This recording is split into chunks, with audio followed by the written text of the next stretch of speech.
I'll stand on the stage. I did this just in our last week-long event in Cancun. And I watched a man stand on the stage and tell his testimony of his healing. I looked out in the audience. There wasn't a person in the audience that was thinking about anything else. They were witnessing truth right before their eyes, a miracle. Now, you see that and you look at the person, it doesn't look like a movie star, doesn't look like a vegetarian, doesn't look like they're buffed, doesn't look like they're different than anybody else. They just look like an average person. And the most common thought that happens when you witness that is, if that person can do it, so could I. And that drops the belief right away. You cannot go back to being the same person after you witness that. It's impossible. You're witnessing that type of transformation. And stroke patients that have had a paralyzed limb for years or been blinded by a stroke, that have perfect vision again. And the scans from their physician shows a complete 100% recovery. Now, strokes don't heal if they don't heal in 2 weeks, according to the conventional model of medicine. And nerves don't really come back online if they've been damaged after a period of time. And yet we're witnessing those kind of supernatural changes. So then the belief, the subconscious belief that that is impossible. You may say, oh yeah, I believe that a person can be healed. Yeah, I believe in miracles. But when it comes time to actually execute them, you got to step outside a little bit and you got to trust a whole lot. So then when you start witnessing it, it becomes like a brush fire. I mean, we see in our events, once we start seeing those healings, we know it's going to just get better and more phenomenological. And then the side effect of that is a person with Raynaud's syndrome who has incredible sensitivity to cold, that has an immune problem, that is, you can't go out of their house. They stand on the stage and they say, I cannot believe it. I was just outside. It's November in London. I have no pain in my hands. And someone in the audience watches the same thing. We had 4 people at that event with Raynaud's syndrome go into complete recovery, into complete remission. So just like an infection spreads amongst the community and creates disease, all of a sudden health and wellness can be as infectious as disease. And wow, and all of a sudden it's the new consciousness, it's the new way. It's so we don't have to rely on something outside of us to make us feel better inside of us. We begin to figure that. Do we need a sugar pill, saline injection, or some false surgery or procedure to change our state of being? I mean, do you need some external influence? Because the sugar pill is a symbol. It's a symbol of possibility, and the person has been conditioned that pills heal people. So they put their power into it, and the moment the physician says, this is a new drug, and the physician is enthusiastic or excited about it, that enthusiasm becomes contagious. And the person all of a sudden sees the possibility in their mind. They actually see a future, that they actually could be healthy or better. That's a clear intention. And when they feel optimistic, when they feel inspired, when they feel grateful, when they're changing their emotions or energy, they're combining a clear intention with an elevated emotion. And if thoughts are the vocabulary of the brain and feelings are the vocabulary of the body, and how you think and how you feel creates your state of being, they just moved from their past present state of being into a future present state of being. They began to change their brain and body by thought alone. In depression studies where they give someone a placebo and they say this is the best drug for depression, 4 out of 5 people that are in the placebo study get better or do as well as people who are taking the actual antidepressant. That's 80%, right? But here's the deal. They've been taking that sugar pill for about 8 weeks. Every day, taking that pill and combining that clear intention with an elevated emotion, they're moving into a new state of being. So now what that means is you got to do the work. That means you actually have to practice sitting down, getting beyond all the people in your life, all the things you need to do, the place you need to, you gotta get beyond your body wanting to get up and go because it's been programmed that way. And you gotta tell your body, you're not getting up until I say.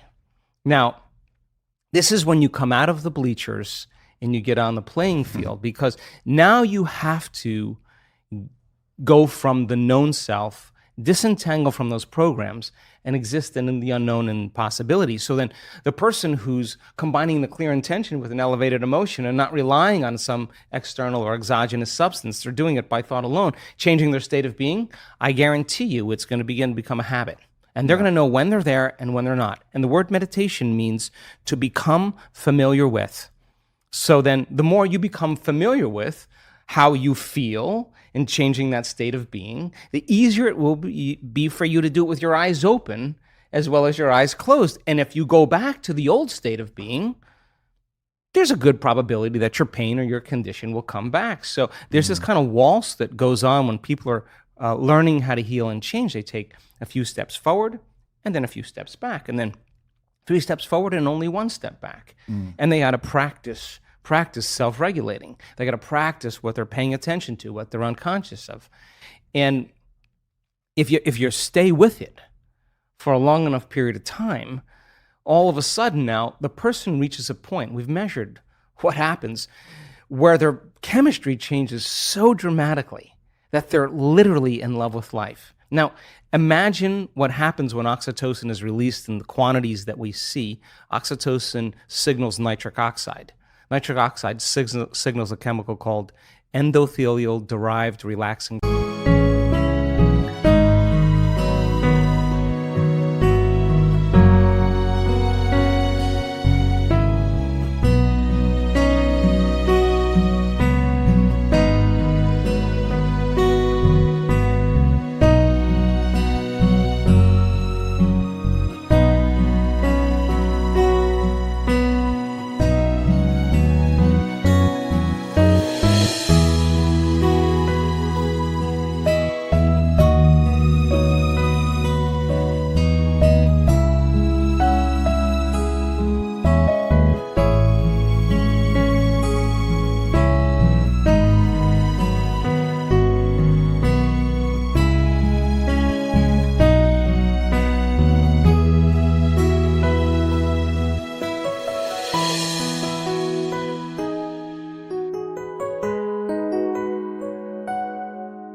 Factor, and that's a big word or set of words that just means a chemical that signals the arteries in your heart to literally expand. And when they expand, you're getting more blood flow in there. And just like when your sexual organs are aroused and there's blood flow in there, now with the same intensity, you're going to feel it right in your heart, and it's going to be way bigger. And now the person's heart is wide open. Now, so here's the question. The person feels those emotions. Do you think they're going to want to judge somebody else in that moment? You think they're going to want to hold a grudge? They're not going to try to forgive. They're going to feel so amazing. They're not going to want to lose this feeling, and they're just going to say, "I forgive you. I'm not going to give this feeling up because of you." Now that's the side effect of true transformation. The side effect is a greater level of consciousness. The side effect is a greater skill set in life. And I think that when you start getting good at this, then all the things you thought you wanted, you no longer want, because when you're creating more brain and heart coherence, you feel more whole. And the more whole you feel, the less you live in lack. So how could you want many things if you feel whole? It feels like you already have them. And that's actually when you start to see those wonderful miracles, those synchronicities, those serendipities, those coincidences happening in a person. Those are experiences coming to them. That's the field dropping breadcrumbs saying, keep going, keep going. And there's a synchronization between that person's energy and their future. And the side effect of that are signs. And that's when it gets to be exciting, because every sign does what? It creates an enthusiasm, an excitement. And you're kind of going, hey, there's another sign. I'm going to go do it again. So now you're not going, oh, I have to meditate today. Oh, geez, I got to create my life. You're looking forward to it. You're like, oh my God, I don't want the magic to stop happening. I'm going to get into it. And every synchronicity creates that elevated emotion, and you use that energy for the next creation. And people climb out of their lives, climb out of their path. So the body's a protein-producing machine. Every single cell in your body except red blood cells makes proteins. Muscle cells make muscle proteins, actin and myosin. Skin cells make skin proteins, collagen and elastin. Your stomach cells make stomach proteins called enzymes. Your immune system makes immune proteins called antibodies or immunoglobulins. Your eye cells make eye proteins called keratin. So your body's a protein-producing machine. And in order for those cells to make proteins, tình yêu đâu cứ phải muốn là quên được ngay,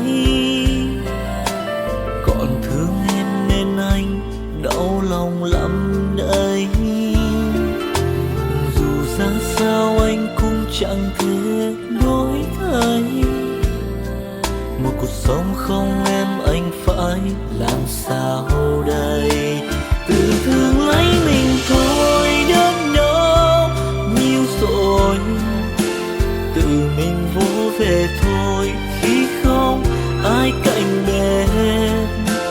Tập yêu bản thân thôi để không phải buồn, rồi người thương hoa người rừng cớ sao lệ mi tuôn. Tự thương lấy mình thôi chẳng ai thay đổi, tự mình cố vượt qua nỗi đau sẽ bối xóa. Tập yêu bản thân thôi cho nên yêu vội, tình yêu đâu phải trò chơi để cho ta lạc lối. gene has to be regulated. So then they used to say genes create disease. Lie. It's an absolute lie. There's a very small percentage, about 5 to 1% of the people on the planet are born with a true genetic condition like type 1 diabetes. The other 95 to 99% is created from lifestyle or behaviors. Two identical twins sharing the same genome.